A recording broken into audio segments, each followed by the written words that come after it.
I'm very excited to talk to Raj from the Karma Yogi School. He owns the school and teaches yoga. Uh, it's located in Pokhara, Nepal. He teaches not only yoga but pranayama, Thai massage, Reiki, and sound healing.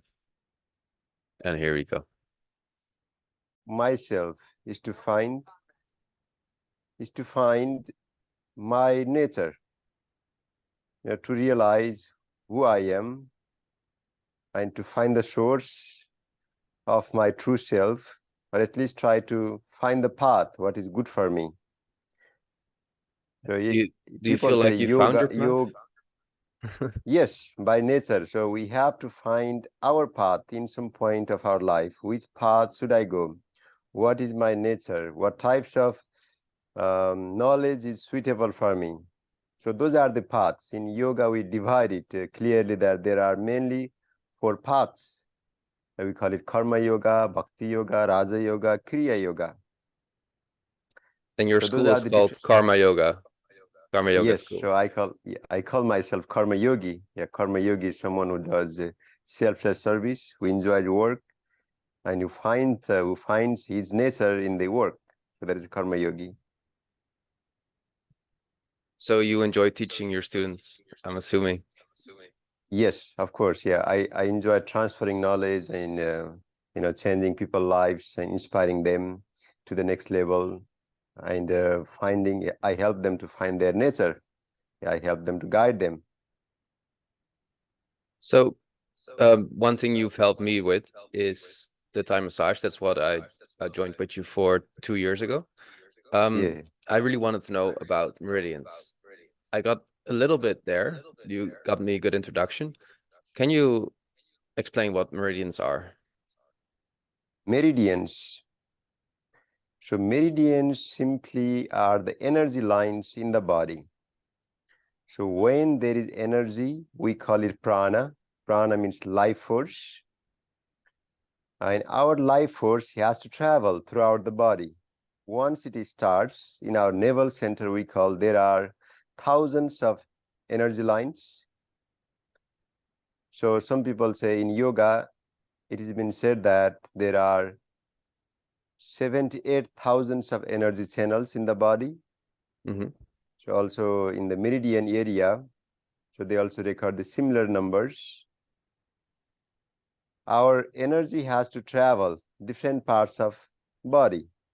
So once energy is created in the navel center, where it starts, where is the source of all the channels, and then energy has to go throughout the body, such as it takes the exit center, our nostrils.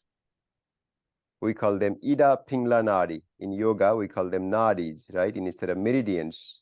Mm-hmm. In science, you may call them energy lines. So Ida and Pingla, right and left nostril, are the 2 exit center for the energy lines. So we also call them sun and the moon, the masculine and feminine side in our body.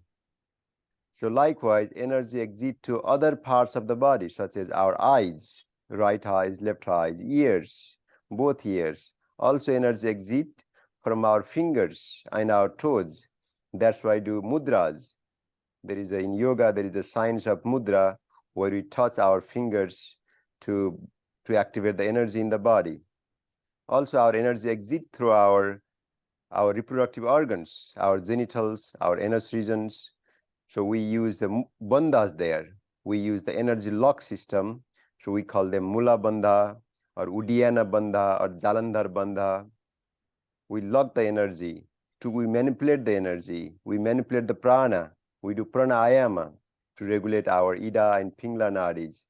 So those are the energy lines. Simply they carry the energy to different parts of body. So that all stuff to get into, but the main question that would connect all of that is describing that energy. That Yeah. might be difficult in the language that we have.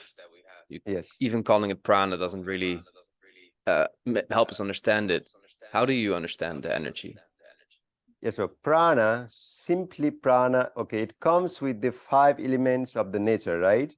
So there are these 5 elements: earth, air, water, no doubt ether. Those are the 5 elements. And then, so beyond the 4 elements, there is the after air. So there comes the life force. So let's say simply the energy, right? Whatever we have in our body, there is, if you go to scientific term, there are the cells, protons, neutrons, etc. So there is energy in everything. And then, so that energy, it can be defined in our terms, when it comes to the life, we call it prana, we call it life force. Right? Simply it's the energy that helps us to come into existence. So there is prana everywhere. There is the life force everywhere. In everything, every living things, every non-living things, there is the prana. And prana in our body is categorized 5 different types of prana. If you go to yogic terms, so these 5 types of prana, we call them apana, samana, prana, dhyana, and udana. These are 5 different types of life force. They helps us to regulate our different areas of the body, such as apana bayu, apana prana. It's a type of prana that helps for the elimination process. It helps for the urination, elimination. Also, it helps the energy goes down from our reproductive systems. So that is the apana prana bayu. And then next prana is the samana prana. Samana helps for the, it regulates our digestive systems. It moves in our belly area. That's the energy. Next energy is the prana bayu. Prana energy is in our heart center. It regulates our heart, lungs. And then next bayu, udana bayu. Udana bayu regulates our throat region, helps us to communicate. Energy comes out from our udana bayu. And there is the last dhyana bayu. Dhyana bayu goes throughout the body. It regulates full blood circulation of the body. So these are 5 different types of prana. So simply a life force is divided into other 5 subcategories. So without life force, so see, our body won't work properly. If there is a blockage in the udana bayu, we cannot communicate, and there will be problems in our throat area, etc. Different types of pranas work separately in the body. So it's simply a life force that helps us to survive. It's like you can call it electricity, the energy. So it's just the name that we call it prana. Okay. So at first, prana sounded very much like almost like a physics thing, like energy as electricity, or the energy that's in our chemical bonds, or whatever Yeah. type of energy. But when I hear about the winds, the values, the 5 character separations of energy, are these Yeah. separations particular to our body, or the way when we look inside, how we notice them or feel them? Is that how we categorize them? Yes, so elements in the body comes separately, such as first element. When we come into existence, the science of yoga taught us that the first element is the earth element. So it comes to our leg region. It governs our legs and helps us to grounding.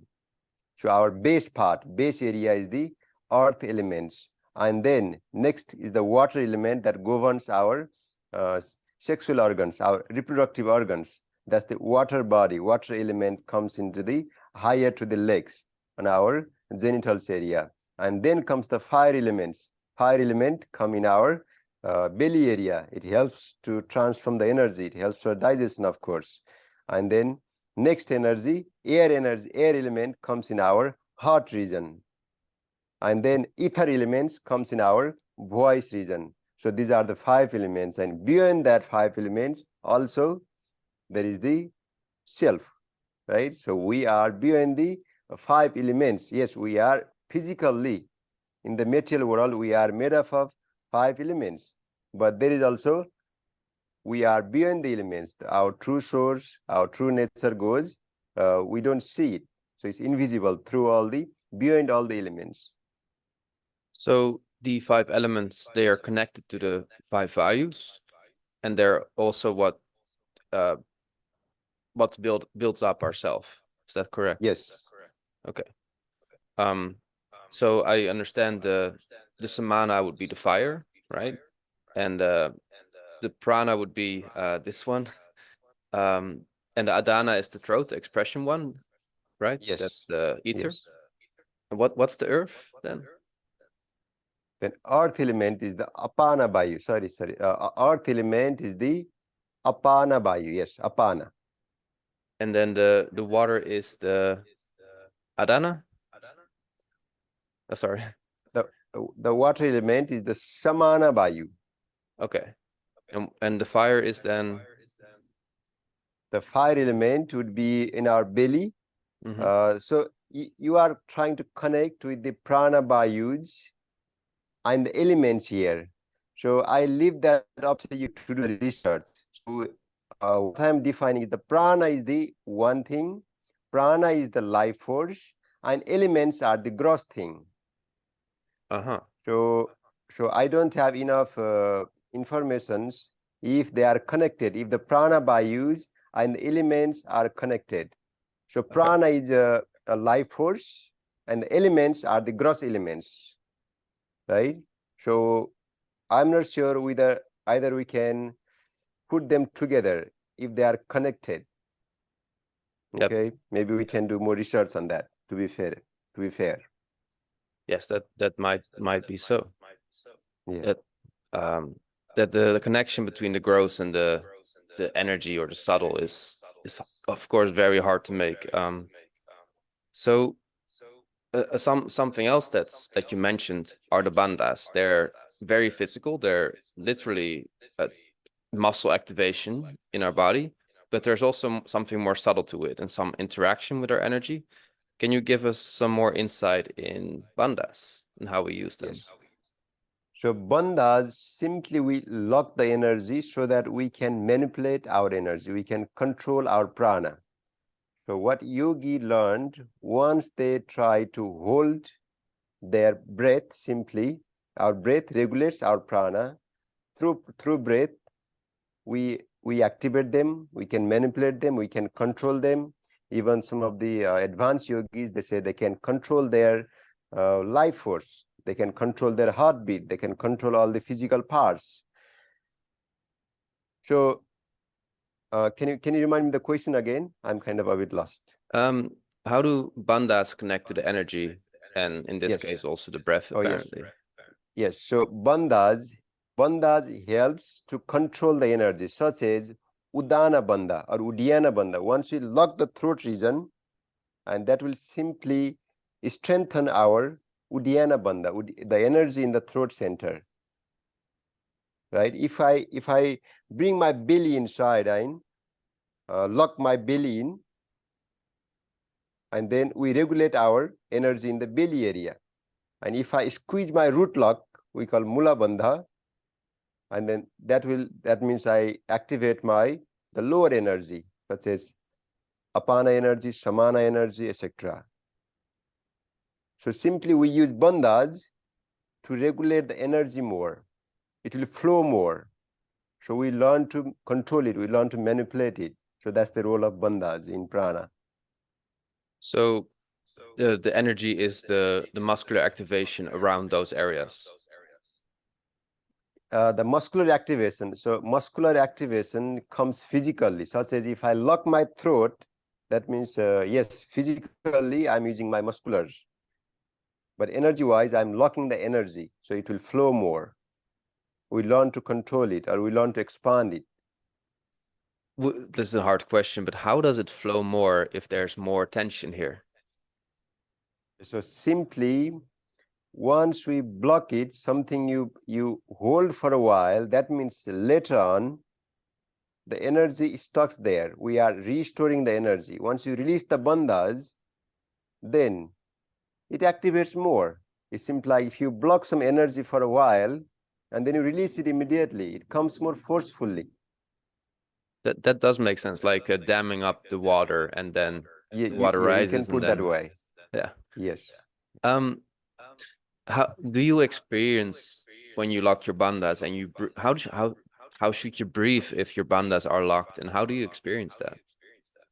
Yes. So bandhas are From my experience, I would say they are very sensitive. We must learn from the right teacher, experienced teacher who knows very well. So bandhas we should not do too excessively or too vigorously. They are very sensitive, such as if you lock the throat, there are a lot of nervous systems and etc. Right? So force, you cannot do it forcefully, which means we cannot do too long. Or if you do too less, you will have no benefits. So in the beginning, when you teach as a yoga teacher, so the average amount of time I teach them to hold the breath for 7 seconds. When you are locking the throat region, when you are locking the belly, not more than 7 for up to 3 months, 6 months. And then if they practice regularly, they can hold more like 10 seconds, 15 seconds, etc. And then the bandhas helps us to do pranayama more effectively.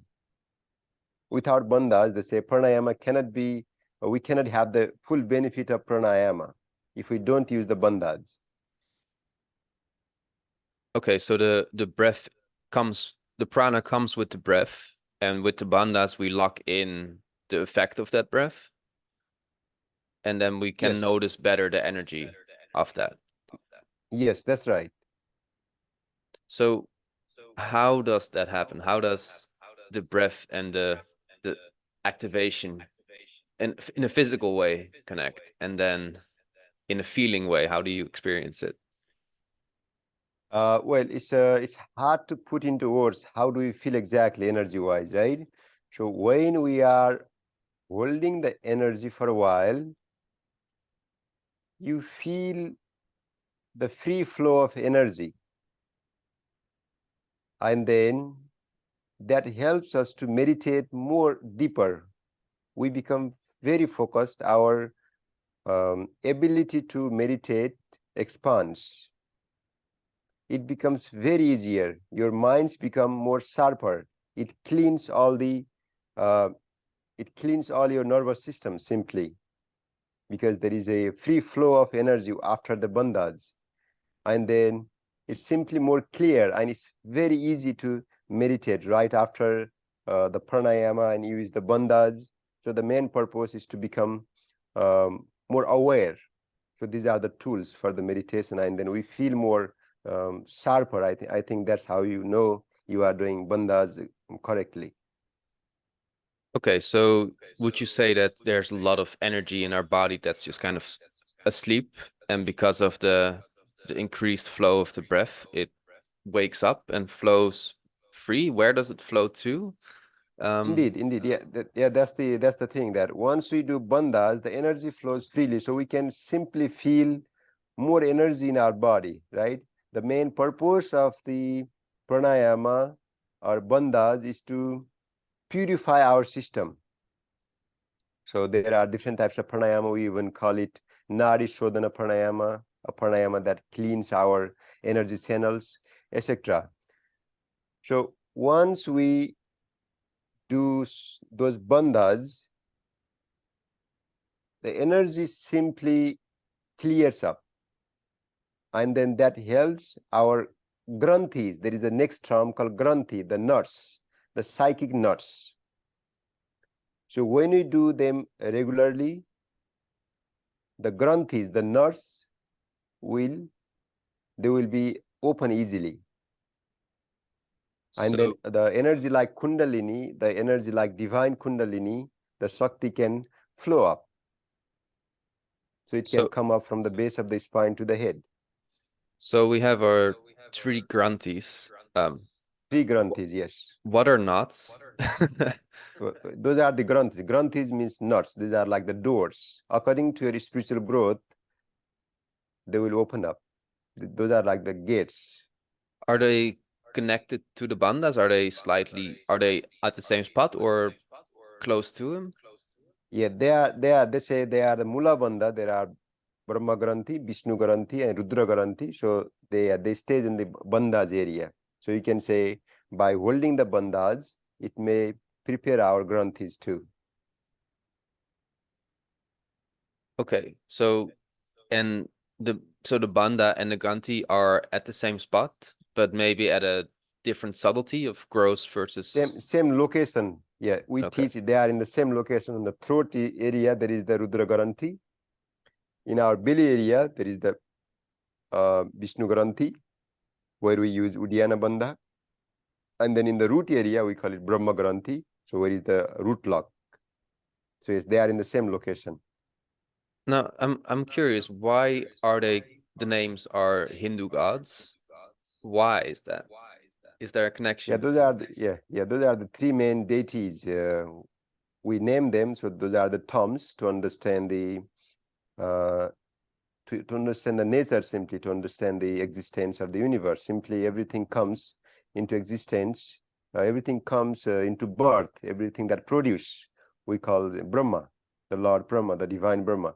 And then when we come into life, so we need a protection. So as long as there is life, there is a Vishnu. We call him Vishnu God.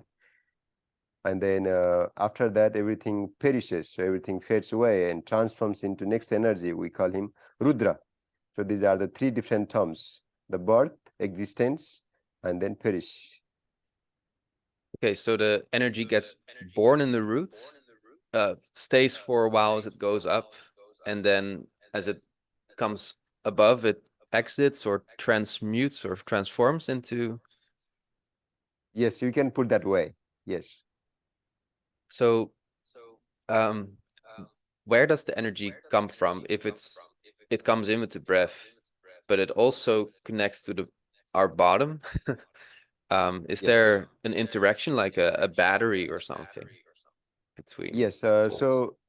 We cannot say it exactly how it's connected, right? So our energy, there is the once we come into a living form, so our energy starts in our navel center, where is the starting of all the energy channels, as well as our life center, we call it navel area. And then they say, which I cannot guarantee, the energy enters from our crown of the head, all the universal cosmic energy. We are in the cosmos, so energy enters from our head and then it connects our navel center. So that's how we are connected. But in one way, but in other way, if you go in a deeper level, maybe you can say we simply exist. Everything is in the form of energy. So if you go beyond this, all the physical thing we see with our visible eyes, we are in the form of what you say, all these electrons, protons, neutrons, right? So everything we see is in the form of energy. Everything is vibrating. So yes, individually you can experience. If you are a yogi, you meditate and you feel the energy channeling in one way. But in other way, if you go deeper into a scientific understanding, we all are in the form of energy. So anyway, it's interacting all the time. Interesting. Now, you mentioned pranayama as a way to strengthen our bandhas or granthis, or clear the granthis, and by feeling it better. So I've seen you do Nadi Shodhana and Nauli Kriya. So Nadi Shodhana is with the nose switching, Yes. and Nauli Kriya is the belly circling. Yes. How do these techniques help you specifically? What do you feel differently? Well, once I do Nadi Shodhana, the Nadi means the energy channel, Shodhana means to purify.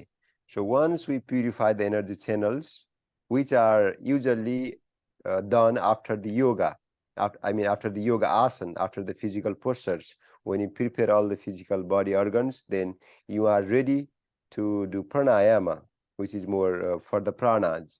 So physical yoga, physical asanas for the physical body. And then by doing pranayama, it's simply you can meditate more easily. That's why Patanjali, the great sage, he says first yama niyamas, first some discipline, social discipline, then personal discipline, niyama, then you need the asanas, the physical postures, then comes pranayama, and then after that, dharana, concentration, then dhyana, meditation.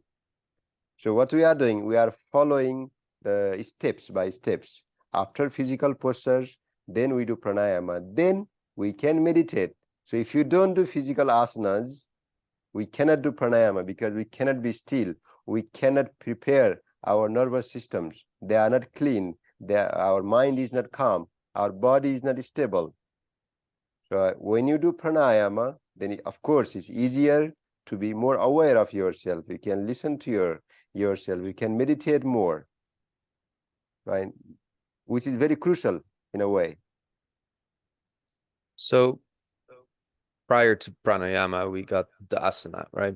It's somehow we're working with the body, which strengthens it or cleans it. How does the working with the body, for example, in asana or maybe in massage, how does that prepare us for pranayama? What is happening in our body or mind as we do asana and massage? In Thai massage, so Thai massage is we call it Thai massage because it came from Thailand. Actually, the Thai massage came from India, which has the yoga background. The master himself was the yogi, Jivaga Kumar Paz. He was a yogi, he was an Ayurvedic doctor. Yes, he was the disciple of Buddha. He was influenced by Buddhism at that time, the Buddhist philosophy. Later on, he preached that way. But all the Thai massage comes from knowledge of yoga. There are energy channels. We call them nadis. All the things we do in yoga, Ida, Pingla, Susumna. So we work on the same energy channels. So in yoga, surprisingly, yogi, they work on only 3 nadis, Ida, Pingla, Susumna. But in Thai massage, we activate the 10 major energy channels. So once we activate the energy channels, then it's like a passive yoga. You are receiving a passive yoga, and then once you activate the channels, so you get full cleansing of your nervous system, full cleansing not the nervous system physical, but full cleansing of the energy channels. So once energy flows freely in the body, then people become free of disease. And then, of course, it activates all the other nadis to Ida, Pingla, Sushumna, even Kundalini, regions up by the help of Thai massage, which many people don't know. When they do or learn Thai massage, they only do some stretchings, but they have to work in a subtle energy channels. So passively, they can activate their Ida, Pingla, Kundalini, Sushumna, etc. So it's the moving into the postures or the certain body shapes that changes the angles of the channels because the limbs are moving in a weird way. Um, Yes, and in Thai massage, you have someone else do it for you, and in yoga, you do it yourself. So they yes. are equivalent in that way. They're the same. Of course, of course. The main purpose of yoga asana, once we do physical postures, so is to open our energy channels, right? In a prana level, in the level of prana, we prepare our energy channels. In the mental level, we open our chakras in the psychic centers. So see, our physical, once you do physical movements, it's not only physical, the bones, flesh, it's not only there.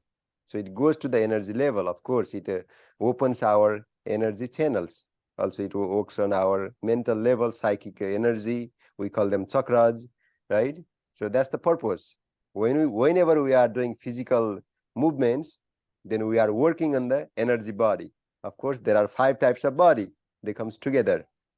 Physical body, Annamaya Kosha, then Pranamaya Kosha, the prana body, then the Manomaya Kosha, mental body, and then comes the Vijnanamaya Kosha, maybe which will not come along with the asanas, but it comes. So Vijnanamaya Kosha is the body of ignorance, body of knowledge. So once we surrender through asanas, if you are doing something, a downward facing dog or head to feet pose, which means we are surrendering into a posture. So whenever you are doing a physical movements, it is going to all the 5 types of bodies, which means it works for all together. I love how you brought up the subtle bodies and the chakras in the same sentence or the same because they're very connected. I'm assuming. Um, let's keep on the subtle body, the 5 subtle bodies first. How are they connected, and why would physical body move the more subtle layers as well? The question was why physical body? Can I repeat that again? How does an asana move that moves physical body then also move the subtle bodies? Yes. So other subtle bodies comes, they are within our physical body, right? Such as you are doing physically, you are opening the chest. If you are doing the chakra asana, you call the reverse wheel pose, you are doing the physical movements, but our energy lines are inside the physical body. Our mental body is inside the physical body. So that's how they are connected. As I say, when you are doing downward facing dog, and then it brings energy to the head center, and then we have some sense of some energy work as well. It gives you sense of surrendering to the asanas that works for your intellectual body. You drop your knowledge, you surrender physically, so that gives you a gesture of acceptance or surrendering, letting go for the mental body, for the ego body. And the prana body, of course, the prana moves upward when it goes to prana body too. So I think, yeah, So the energy it works that lines way. are in the pranamaya kosha or manomaya kosha? Yes, that's a good question. So energy lines are on the pranamaya kosha, right? Because there are the prana moves through energy channels, and the prana stays in the pranamaya kosha. Physical body, just what we see, everything, nervous systems, even whatever we see with our eyes, those are the physical bodies. So what we don't see, but we can feel them, is the prana body, pranamaya kosha. And then after that comes after annamaya, pranamaya, then comes the manomaya kosha. Manomaya kosha is what we can think, visualize, work subconsciously. So our subconscious mind, our psyche, is our mental body. So in our mental body, there are 7 types of chakras. Okay, And then, okay. yes, Keep going, yes, please. yes. And after that, there is the blessed body. So once we drop everything subconsciously, consciously, once we go beyond the psyche, then we find our true nature. So that's the True blessed nature. body. And that's the whole purpose. All right. Yeah. We mentioned chakras, 7 chakras. They Yes. are in the manomaya kosha, you said, or the Vyanamaya kosha? The chakras are on the manomaya kosha, the mental body. And what are chakras? What are chakras, right? Yes. So chakras are simply a psychic energy centers. Some people call it the wheel of the energy. So they are not in the pranamaya kosha. Chakras are our mental energy centers created by our perception.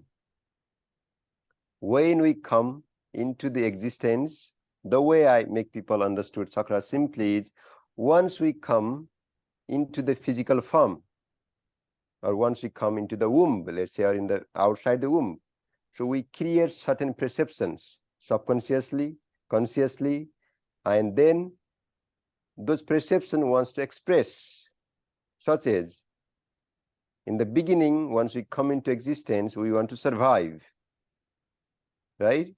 So that one we call it root chakra. It looks for survival energy. It looks for security. It looks for material world. So all the perceptions or all the expression of the energy that is connected to the survival instinct, we call it root chakra, first energy. And then after that, we want to feel something. We want to express our sensuality, or we want to be creative. And then we call it second chakra or sacral chakra, which governs our genitals area. The first chakra governs our legs region because they want to ground. Also, it is connected with the elements. First, earth elements, and second chakra is related to water element. It comes with the associated with the elements. And then third chakra, which means it wants to express something called transformation. It wants to have some goals, ambition. It wants to achieve something. Our psyche wants to do something. And then we call it solar plexus chakra or Manipura chakra, which governs the fire elements. Also, it governs our belly, digestion, transformation. It transforms everything we eat and gives us new goals to do, energy to do something every day. And then next energy, next perception wants to love, wants to have a connection, wants to have a kindness, compassion, empathy, forgiveness. Also opposite of those energy. So if our psyche is then working oppositely, then if our psyche is working opposite way, then we get the opposite of kindness, love, compassion, etc. So opposite all the hatred, unforgiveness. So those things, so it comes together. And then other chakras wants to, such as our throat chakra wants to speak, wants to express, wants to speak the truth. So that is also our psyche. So up to the heart chakra, animals live. Animals also have kindness, compassion. So they live. Also, some teachers, they say animals only live on the first two chakras. So they live, they want to survive and they want to reproduce. But my understanding is animals also live up to the heart chakra. Is they have family, they have love, right? They build all those inner perception. And then the difference is animals don't have higher than the throat chakra because they cannot communicate, they cannot talk the truth. Yes, they speak in their language, birds sing, but they don't communicate in words, right? They don't express the truth. Right? Yes. There is a difference. So yeah, human energy, human psyche wants to express. So they talk, and then it comes to the throat chakra, and then after that, the third eye chakra. So our perception wants to have a knowledge, the higher knowledge, the supreme knowledge. It wants to know everything. It wants to govern our all the other senses. It wants to command. Then that is also our next sixth psyche, and then seventh psyche is beyond all the knowledge. So once we know something, there is the union of our all the energy channels. Ida, Pingla, Sushumna meets in our third eye center, but from there we have to go beyond. So which depends, they say, upon the divine. It's the mercy of the divine. It's not upon us, and then we find the union. So those are the we call them chakras. That's interesting that they're connected to, I'm assuming, our motivations and perceptions are, they're in our mano maya kosha. So if I'm understanding it right, as soon as we stop, our perception is not bound by the sensations directly. We have some space to go and observe or feel our chakras. Yes, indeed. Yeah, our chakras are based upon whatever we feel, whatever we see. As we say, chakras have colors, and they get influenced by the colors too. They get influenced by the things we say, such as affirmation. Nowadays, but we simply call mantras affirmation in the Western language, but we call them mantras. Means you something is something you repeat over and over again that also influence your psyche, influence your chakras. So it is also influenced by the elements. So our chakras can be influenced by various factors. So let's say you see a lot of fire around you, like looking in the campfire, or you have a motivational speaker around, then that affects your brain in a certain way that your mind goes closer to your Manipura chakra. Are they connected in Indeed, such a indeed. way? Yes, yes. I strongly believe that when with whatever elements we are more close to, such as if someone is wearing a bit of a lot more yellow dress, yellow color, if he has a yellow room, or he's connected to the sun, exposed to the sun or exposed to the fire elements, then of course it balances their solar plexus chakra. So it is our tradition to, if you come to Nepal, you will see a lot of Nepali women are wearing a red dress, red sari, because they are simply grounding themselves. They are the mother, so they have to connect it to the earth, and they have to be fruitful, they have to be productive. and they are balancing their root chakra by wearing the red color. And then if you see the monk here, if you see a Hindu monk or Buddhist monk, they wear the orange color. Simply they are balancing their second chakra, which governs their sexuality. Like this, whatever we wear, whatever we see, visualize, so it affects our chakras, no doubt. Is this knowledge present in the culture and the people, like on a day-to-day basis then? So when a woman wears red, they actually know about the root chakra. So it's the culture, okay? It's the tradition. It means tradition means most of the time majority of people are following their ancestors, but it's the culture. Yes, people who study, we have knowledge, who talk about it, they know, right? It helps them to grounding their feminine energy, their root chakra, etc. Yeah, some people may know, some people may not know, but it's the culture, and we can see we have the reasons why they are using a red color, why women use red color a lot more, why monk wear orange color, or why we decorate why we paint our house with the muddy color, or even why we put like what do you call ponytail in our crown.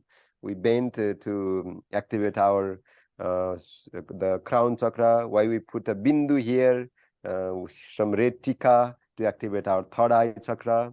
So there is the reasons in every details behind it.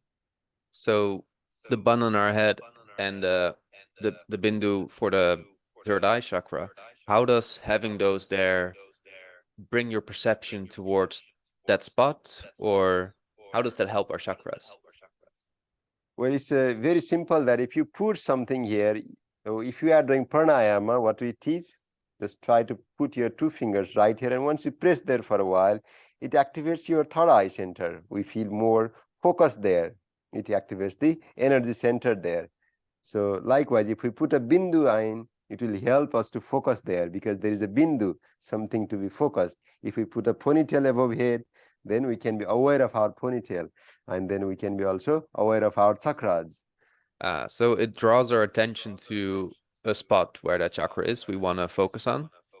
Yes, exactly. Is that what yoga does as well? Let's say you stand on your head, then you feel your Sahasrara chakra. Yes, once we put ourselves into the reverse headstand, simply our energy is coming towards the head, to our crown chakra. If you put yourself in a halasana, plow position, your energy coming to the third eye chakra or throat chakra. Yeah, that's the purpose of one purpose of yoga. So one purpose of yoga asana. So activating the chakras. I'm Yes, I'm one I'm al purpose. I'm always a bit confused. Is the energy affected by gravity? Like if you stand on your head, it goes towards the center of the earth? Yes, exactly. Simply our energy is flowing down, right? So what yoga does, they reverse the energy so energy can flow up. So, in yoga, they have to strive towards something, they have to do something. So they try to reverse the energy, so which is possible. So it's also opposite of nature, actually. So you can say yoga is going against the nature of yourself, but by controlling, because we are not in the nature. Yes, nature is within us, right? So we are the part of nature, but we are not the nature. We are something beyond the nature. So what yogi does, they try to control the nature. They try to go beyond the nature. They try to strive. They fight with the nature in one way. But in some point, they have to drop what they are fighting for, and they accept. And then they will go beyond the physical nature, which is the path of yoga. Okay, so nature wants our energy to go down, and yoga wants our energy to go up but then we find our nature when we go up. That that Yes, our that true seems like a nature is above conflict, there. right? Yeah, yeah, that's the main purpose. So whatever we are whenever we are in the physical level, we are living in the physical nature. So we call it simply Shiva and Shakti. Our Shiva, the divine, stays higher in the crown, right? And then the Shakti means the divine feminine energy. Whatever we see around us is the Shakti. Whatever we see in the nature is the feminine energy. And there is the masculine energy up there. So, or higher, in a higher plane, we call him Shiva. So we have to find the union of this, the physical nature and the divine, the Shiva and Shakti, and they come together and have the union, which is yoga. Why would someone want that? Why would you want to go out of your physical nature um, to get union? What's the purpose of that? Yes, so yeah, there is one beautiful quote by Paulo Coelho, one of the I think Brazilian writer says, he says that whatever you see physical is also the divine. They comes together. We are separated. I think my understanding is we are separating. We are separated from the divine. So our main purpose is to find union with the divine, with our true self, and this the self, individual self, we call it the physical nature. We are separated because of the qualities of the nature, because there are the nature has different qualities such as rajo, tamo, sattva. There are three gunas, three types of quality. Sattvic quality, which is the pure, which is the always calm, the pure one, which is the sattva quality, sattvic, and then raja quality, which is more reactive, doing all the times, achieving all the times, which is the ender quality, and then tamo quality is the passive quality. So in the nature there are these three gunas, three qualities. So the main purpose of yoga is to either balance them and go beyond the three qualities. So we can go beyond our nature, find the union with the divine, and then once you find the union of the divine, then divine and the nature becomes one. Does that make sense? I find the gunas very confusing. I've heard about them a lot in Yeah. context of Ayurveda mostly. Um, Yes. how I understand that they should be balanced for a healthy body and mind. I don't understand how that separates us as human beings from each other, or does it separate us from the divine only? Yes, so these are the qualities of the nature, such as, let's put that way. So tamoguna, if we say tamoguna means the nature of the tamoguna is a passive nature, it's like a dead quality. Whatever is passive in a passive state, whatever is in a state of death, we call it tamoguna. And then whatever is in active state, such as doing something, achieving something, having a such as making a child, having a birth, expressing your energy, all the work you achieve, such as you fight, you do something, which is the rajoguna. You make money, you speak, we talk, right, which is the rajasic quality. And then next is calm quality, peace quality in the nature, which is the sattva. Mhm. So it's more in detail. There are gunas in everywhere. There is guna in food. There are three types of food too: tamasic food, rajasic food, sattvic food. Food that gives you peaceful, food that gives you energy or excessive energy, such as meat, coffee, alcohol. Something that takes your energy, such as damaged food. Um, Also, some yes, of alcohol and meat also are considered as a tamasic food. Some food that gives you more energy, we call it rajasic food. Some food gives you balanced energy, we call it sattvic food. So everything in the nature is categorized in these three qualities. And So those having those in balance is what gets us healthy enough to find the divine. yes, we need all these three qualities actually. We need all these three qualities actually in our life. So we cannot live without them. So such as you want to sleep, you have to sleep. We need tamo qualities, tamo guna. You have to work, you have to speak, you have to make love. You need a rajasic quality. And then you need sometimes peace, calm. Then you need a sattvic quality. So you can actually manipulate them whatever you want. So we can have qualities fully, and you can use upon your choice. So for some people, it might be hard to figure out how to work with these gunas, or in general, it might be impossible for them. And then you offer massage, Reiki, and sound healing. Is that connected? Right? Yes, so they comes together. So yeah, well, massage simply the Thai massage I teach. I call it Thai yoga massage. Is connected with the yoga asanas. I teach also yoga, so I connect with the passive yoga asanas, and then I connect them with the prana. Prana means the energy channels. So I connect the Thai massage and the energy channels with the yoga asanas, and then the sound healing also comes together with the chakra. Our seven chakras connected with the seven sounds, which are the conclusion. The seven sounds are the conclusion of the thousands of sounds in the universe. There are thousands of chakras, thousands of energy centers in our body, but they are concluded into seven main energy centers, seven chakras. So I connect our those seven types of vibration into the seven mantras of the chakras, which comes into sound healing part.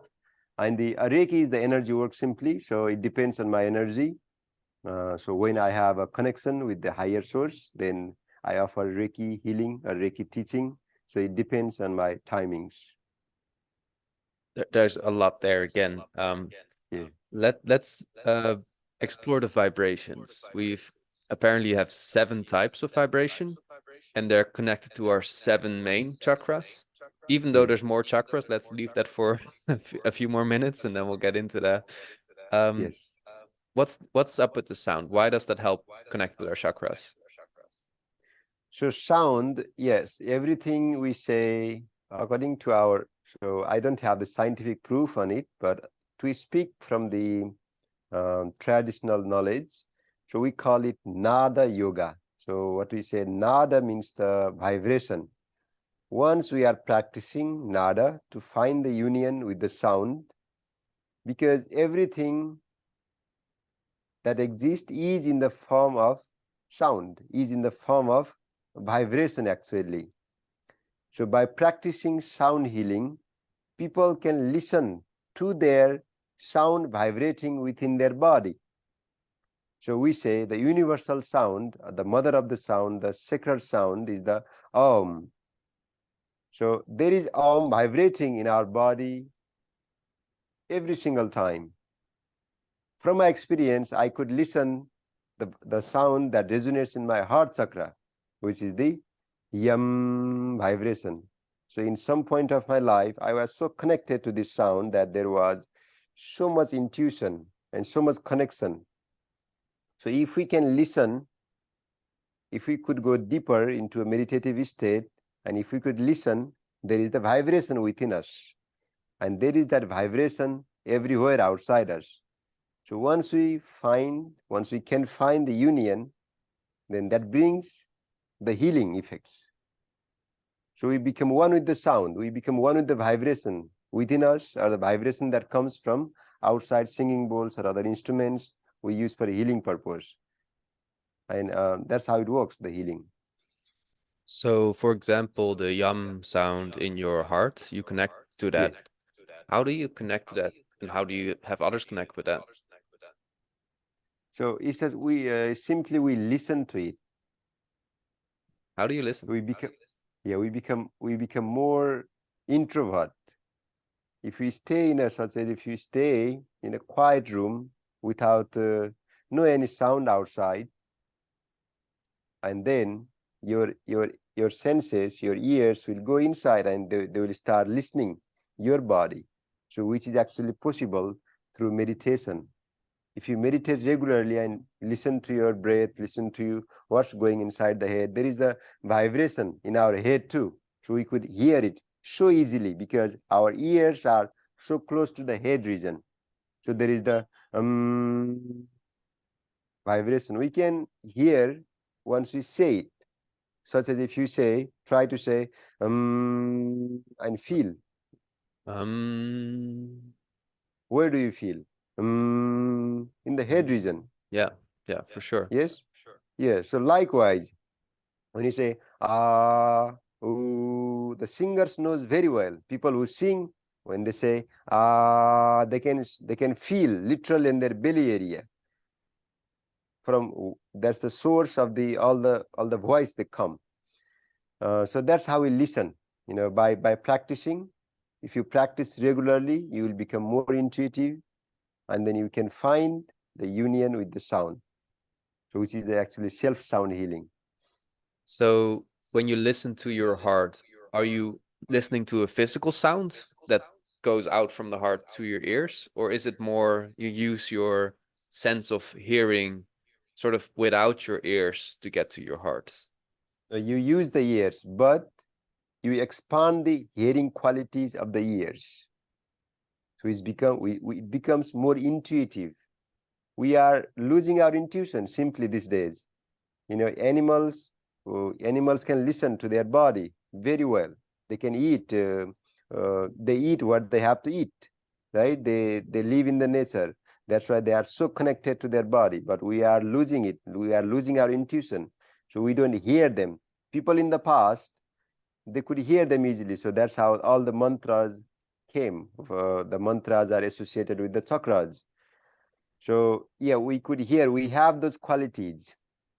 Human have human has the highest potential to listen to our body, to have the intuition far more than animals do, because we are more intelligent, but we are losing because we are not living accordingly. We are not living the right way. We are not living the natural life like animals do. So if we live our life correctly, if we eat correctly, if we balance everything naturally, then of course there is a higher potential in our senses. Our ears can listen the subtle sounds that no other machines can capture. We can see the colors far more, I think. Okay, so I'm not a super being now, so I'm not that advanced yogi that I could see everything that I'm saying, but there is a potential to see all those invisible colors that comes from the sun, right? Or we can hear all the sounds. We can even smell far more than the dogs, tigers do. There is a potential in our brain centers, in our body. So actually, our senses can be expanded far more. So which is possible to listen everything that comes in our body. So if we're better able to meditate, if our energy channels are more clear, we're more intuitive towards all the senses, such as the sound and the colors and the smells. Is that what I'm hearing here? Yes, can you say that again? If we live healthily, if we are not distracted, if we're meditating, if we have clear energy channels, then our perception or intuition about all these senses gets better. Yes, of course, there is no doubt. Yeah, if we live naturally, there is clearly we can see if people live in a city crowded area, or people who live in the nature by instinct, they can know a lot of things better. Naturally, they can find the medicine for them, what is good for them. They can eat right way. They are living naturally. So they are naturally cleansing themselves. They are purifying themselves without knowing. But if we practice it, if we live the right way, then there is a full potential that we can reach our true instinct or intuition.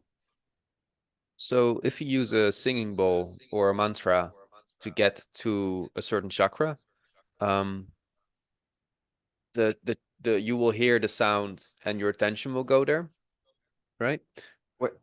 Yeah. Yeah. Well, simply we use singing bowls. It helps them to connect with the sound, because singing bowls have a strong vibration, so they could feel more alive, because there is a sound within them. They are not listening to it, and people don't feel aliveness. So singing bowls bring them into the life. They can feel more. That's why people feel so connected after the healing session.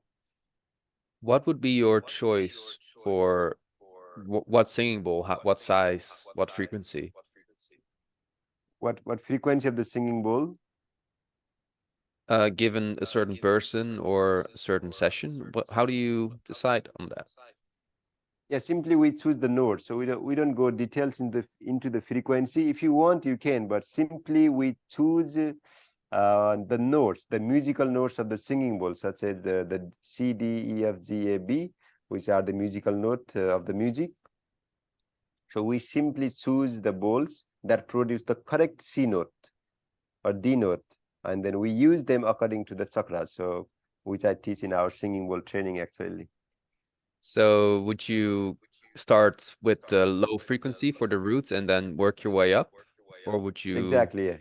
That's Okay. the concept, yes. So that gets already close to Reiki, doesn't it?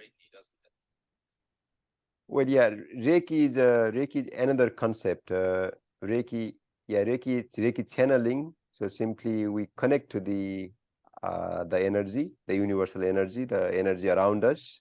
So once we become more intuitive again, so once we are more clear in our mind, and then there is a we can channel the energy. So literally we can feel the energy entering through our head center, and then once we are connected to that cosmic energy, or we can call it the bioenergy, energy of the surroundings, or electromagnetic energy.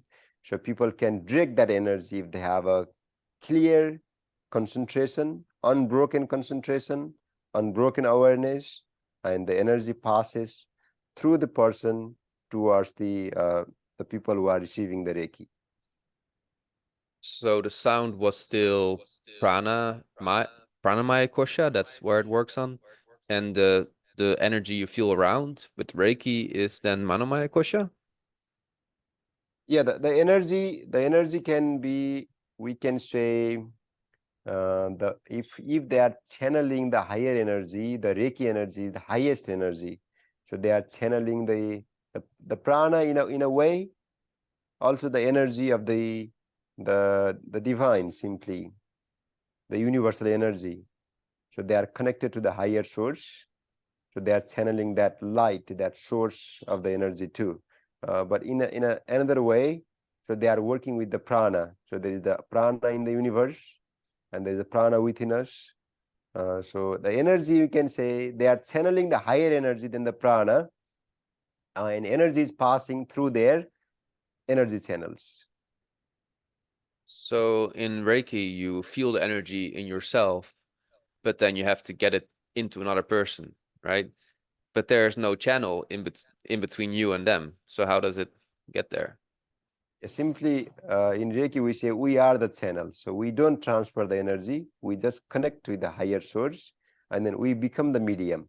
So we have to surrender completely and just ask for the higher energy to give the healing who is looking for it, who is needed.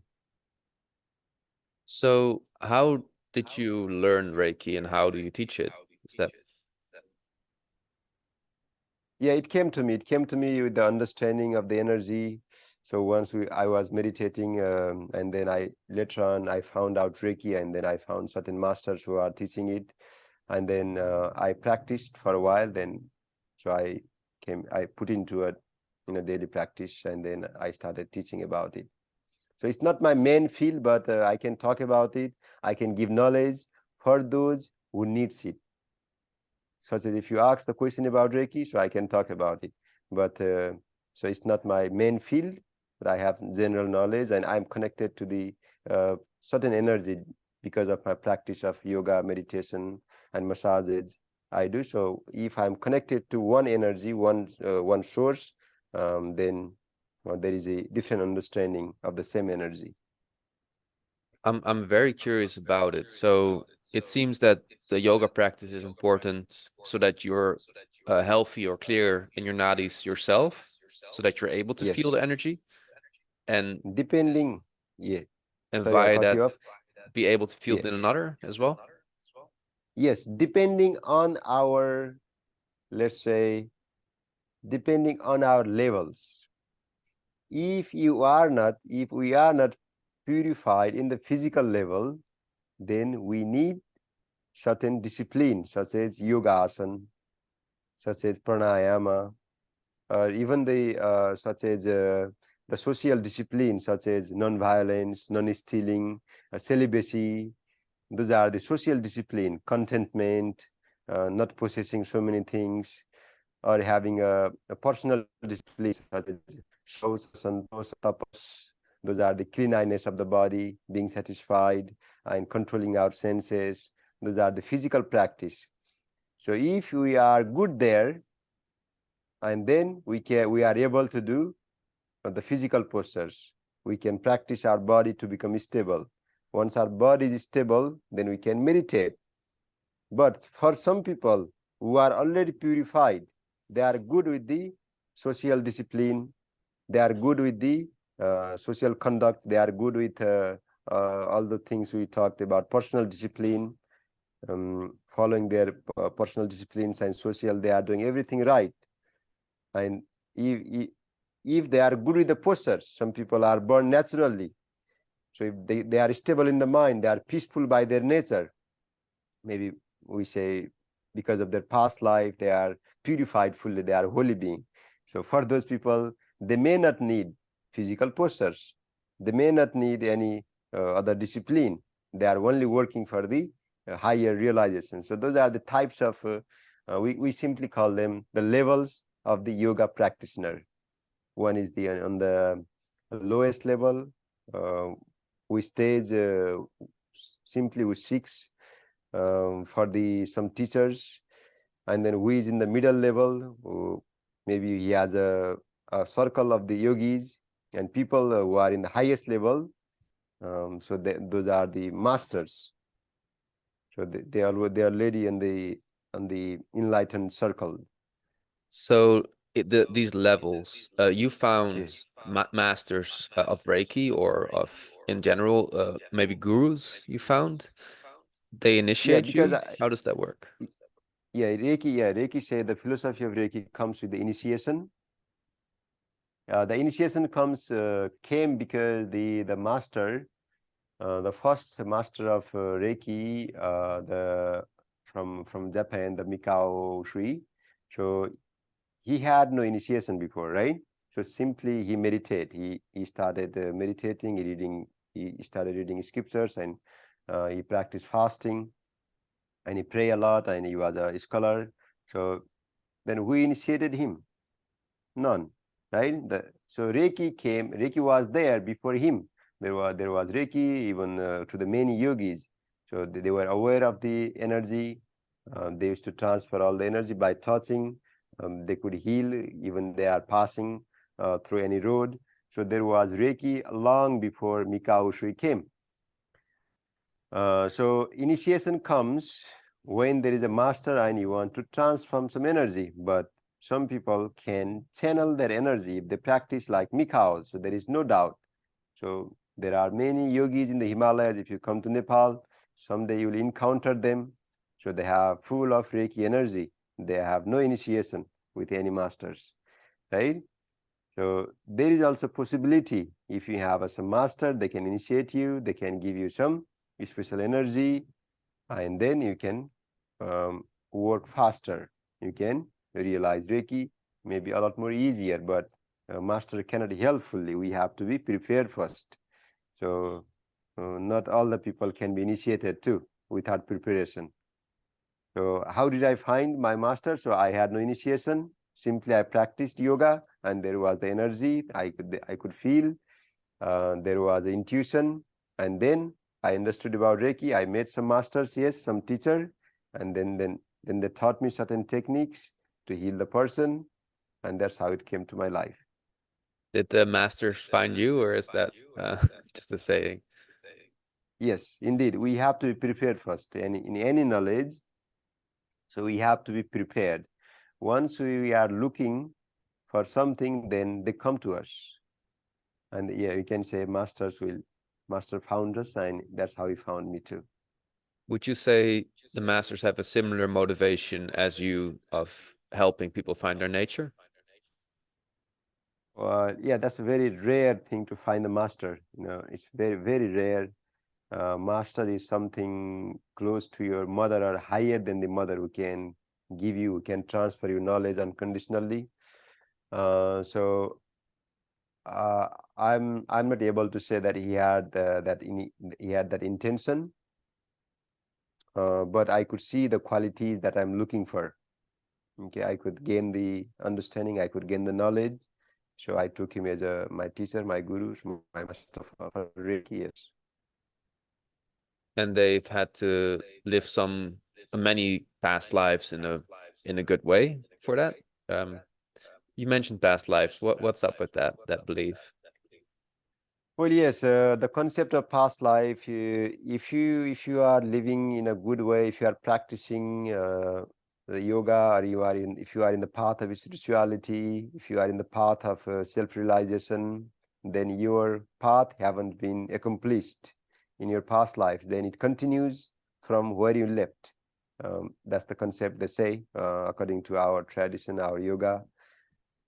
So we live that way, and it is possible in one life too, such as if you are, even if you are doing a lot of bad karmas, if you haven't purified your life in this life, uh, but if you come in the path of yoga, in the path of realization, which is possible to realize all the divine things, even if you had a bad past life, or if you had a even bad this life, if you started from this moment, from this time, it's possible to go beyond all the karmas. How does the life before this transfer to this life? What's the science of that? Well, the science, I cannot say the science because I haven't researched on it and people haven't found the exact thing yet.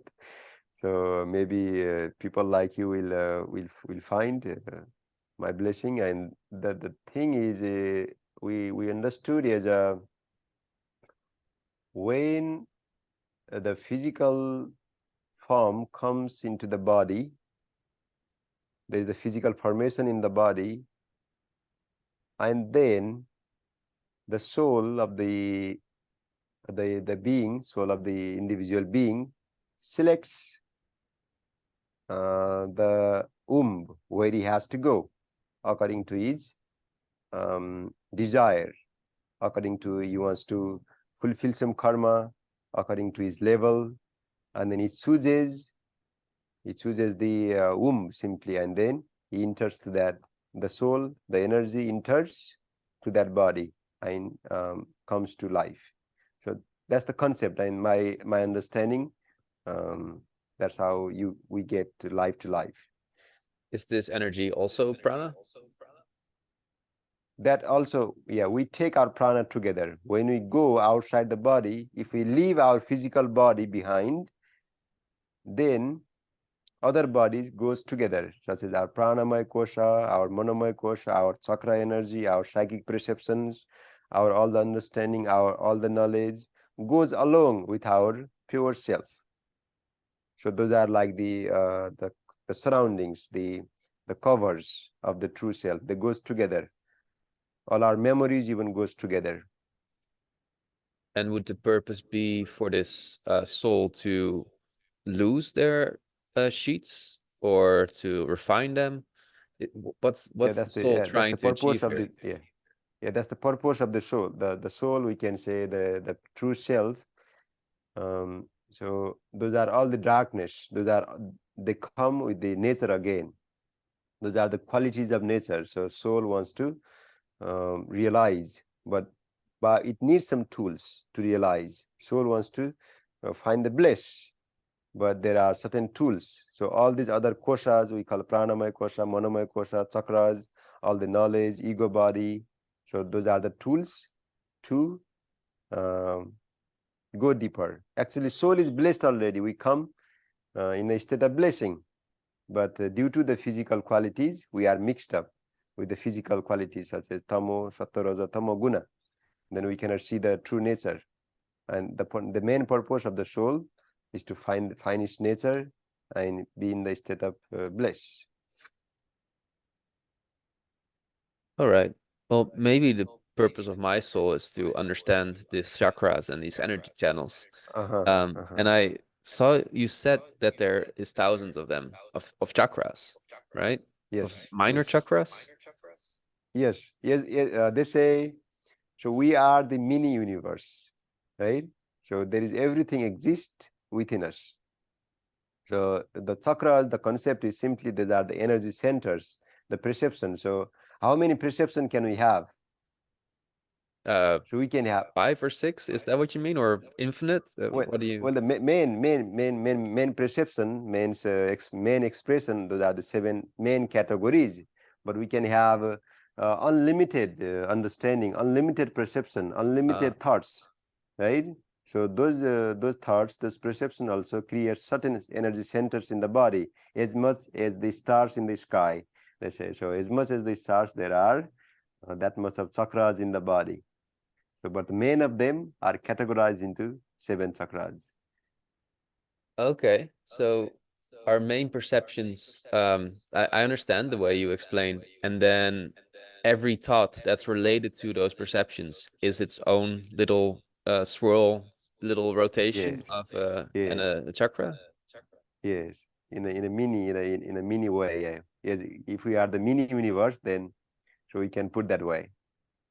So are these chakras, are they in our nadis? Or Say it again. are these chakras, where are they? In our nadis? Well, chakras are in the various parts of bodies. So each perception takes place in the different areas, such as if you want to survive, then your first chakra comes into the root area, the base of the spinal area. But That's our Muladhara chakra. what about a minor chakra? Where are those? They are all over the body. And why are they in certain spots? Or how many Yeah, because our body has the memory, right? Every cells has the memories. So wherever the cells are, so there are the chakras. We can say that way. so but in scientific thinking, all my memories are stored in my brain, or all my thoughts are in my brain, right? Yeah, that's not true.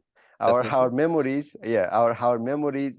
So our brain is only we say it's the messenger for the body. So body has the memory. All our perceptions, our knowledge are stored in our all the cells, all the even body parts. So and our mind is the it just listens to what our body says.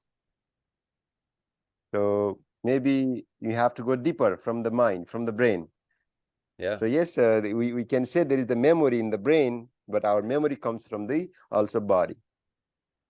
So there is a connection between the messenger, which is the brain, and the perceiver, which is mediated to those neurons, but ultimately it has its a basis in the body, Yes, exactly.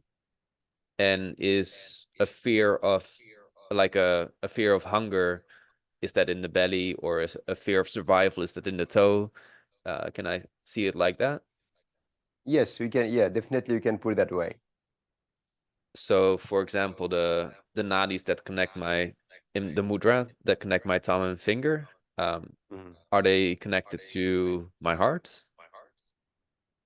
Yes, of course. So whenever our nadis, so if we are touching our pointing finger and the thumb finger, so our energy definitely it connects our brain centers because energy is exiting from there.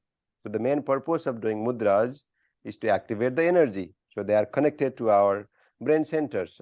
And there is no doubt if we are touching this finger, so we call it dhyana mudra, which helps us to meditate more, right? And there are various purposes of this mudras, such as if you do this Surya mudra, you are activating the solar plexus, the fire energy in the body, right? Uh, So there is definitely a thousands of purpose. so why does that happen? Why is a certain hand position connected to a certain energy? Say that again. Why is a certain hand position connected to a certain energy? Yeah, energy exit from our different areas. As I say in our Thai massage course, I teach our energy exit to the different areas such as our nostrils, our eyes, our fingers. And when we are blocking the energy, it's going outside, right? So simply we are blocking the energy here, and that goes to the other parts of body. So we are blocking the nostril, which means we are blocking our Ida Pingla nadis, our masculine feminine energy channels.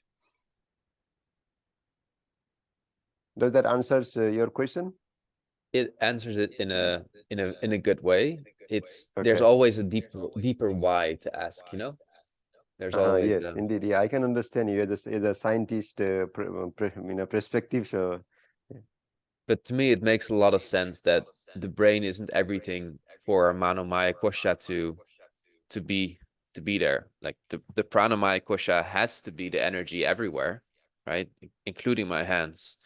And for my messenger, my brain to notice my hands, it still has to travel there somehow. Um, Yes. and it seems that the messenger and the hand together, they as they create thoughts, the thoughts kind of swirl around in our nadis. And the more clear our nadis are, um, the better our thoughts flow, the better our perception flows.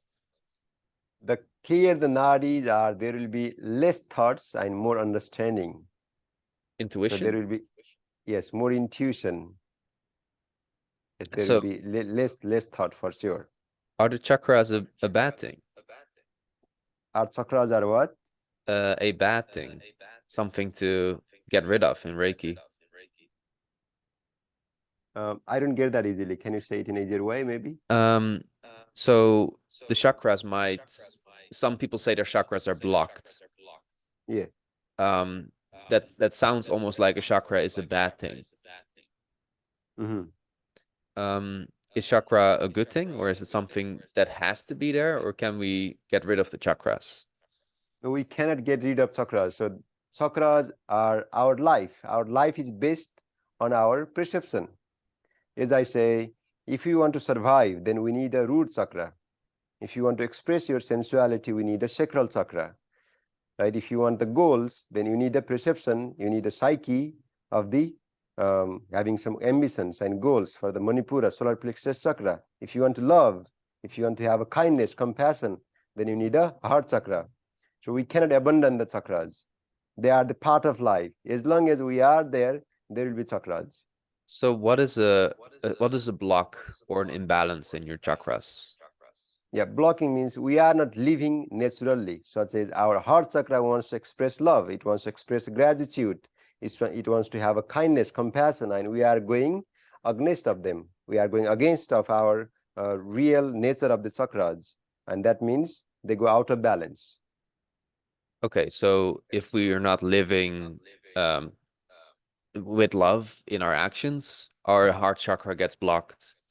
Yes, And gets out of balance. Yes. with Reiki, you can balance it again. You can, through intuition, help asking the divine. Yeah, yeah, you can. Yeah, you can. In some way, you can get help, but most of the time, probably we have to help ourselves first before um, we get help from other people. Interesting.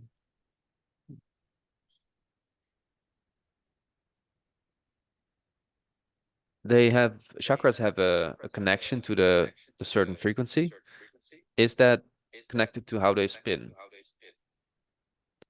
They're a wheel, Uh, right? They swirl. yes, so they say chakras connects our every body organs, such as our third eye chakra controls our pineal gland, right? Our throat chakra controls our thyroid gland. Heart chakra controls our heart, lungs, etc. So um, there is no doubt that everything that comes into energy has frequency, right? So chakras probably has frequency for sure, but if you try to measure in a material world, probably you will find it. But we cannot say that there is a frequency or there is not.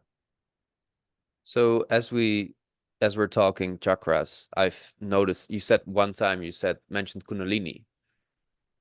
Once your chakras are healthy, unblocked, what happens to Kundalini?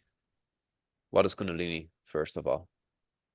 So yeah, Kundalini is they say is a coiled serpent, the divine feminine energy. As I say, we all are divine feminine energy. Whatever we see is the Shakti energy. So Kundalini, the another name of Kundalini is Shakti.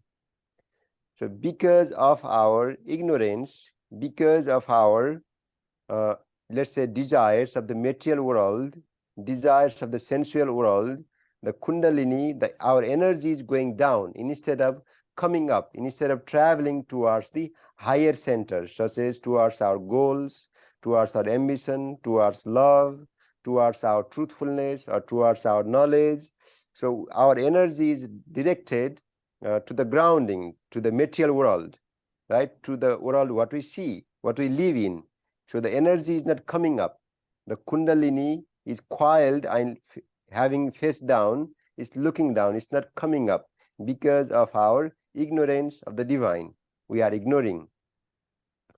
And once we purify our, let's say, energy, our energy channels, beyond that, once we purify our mental body, so Kundalini raises up and then meets the divine, then we find the true self. So that is the divine energy, our physical energy, our Shakti.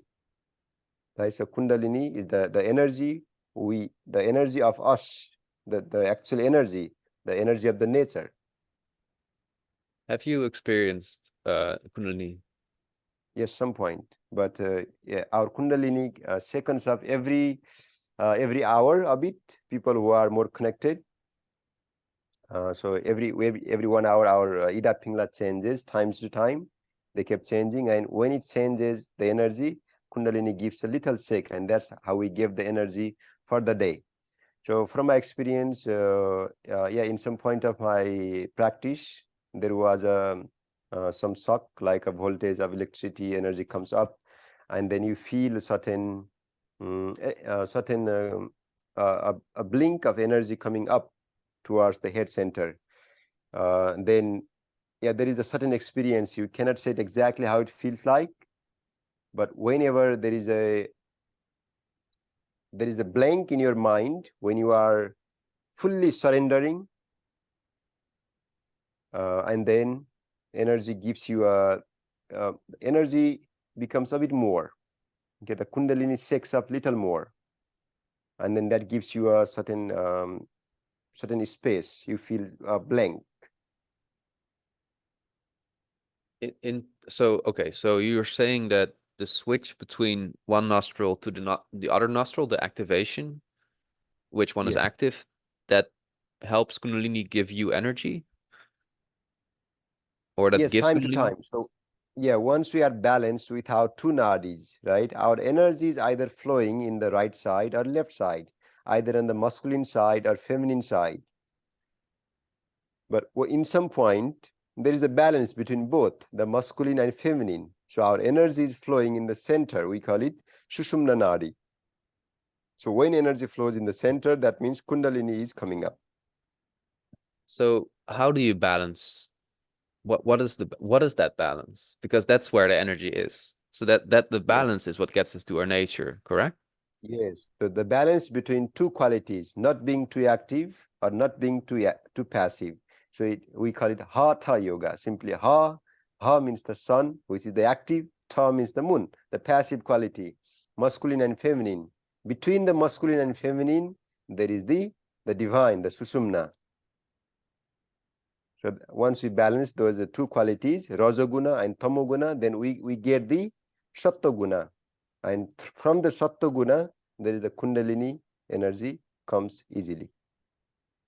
Wow, I don't I I feel what you're saying. I just don't know how to express it better. I wish I had a scientific explanation for that.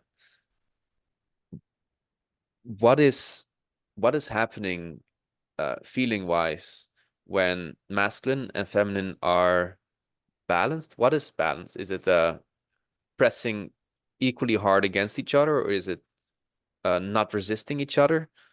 Surrendering. What is Yes, this? yes. So the quality of the masculine, quality of the Pingla Nadi, the mind, the nature of the mind simply. It is active, it is dynamic, it keeps thinking, it keeps doing, it keeps achieving something. And the nature of the feminine, nature of the Ida Nadi is the passive, receptive, a bit of resting, right? So if we see either you are too active, if you are too active, then you found that you are living in the masculine energy.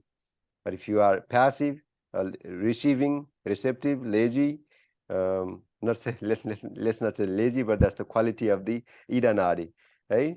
So then you see the different qualities, and when you are living in balance of those qualities, that means the energy is flowing in the center, Sushumna Nadi. Are they fighting? Yeah, time to time they kept changing. Yes, Do in the they? daytime, yeah, in the daytime, if you are working, there is more of our sun side active. If you are in the morning time or evening time, if you are resting, in the resting position or resting time, there is the Ida Nadi, feminine Nadi comes. So do they fight? It's just the energy moves either the right or left, either masculine, feminine. So they are either working in a different way. Interesting. I'm gonna explore that for a long time more, Mm. because I know what you're feeling when that's there, but it's only there for little tiny bits of time, and so we're searching for, right? Yes, yes. Have you helped, like you've helped me to give me a step towards this already, but have you do you have stories of students, how you've helped them? Have you had students realize the balance? Well, when they come here, we give them some guidelines. So unfortunately, so I don't have students. We stay here for with me long time, and they told me the results. But I showed path to many people till this time. So I've been working in this field since 12 years now. So I encountered many people like you, and then later on, they give me feedback that it helped them to realize the path, and they find some ways to balance their life. Yes, there are some answers, and on experience wise, when people are near to me, I can see the changes in them. So before and after certain years.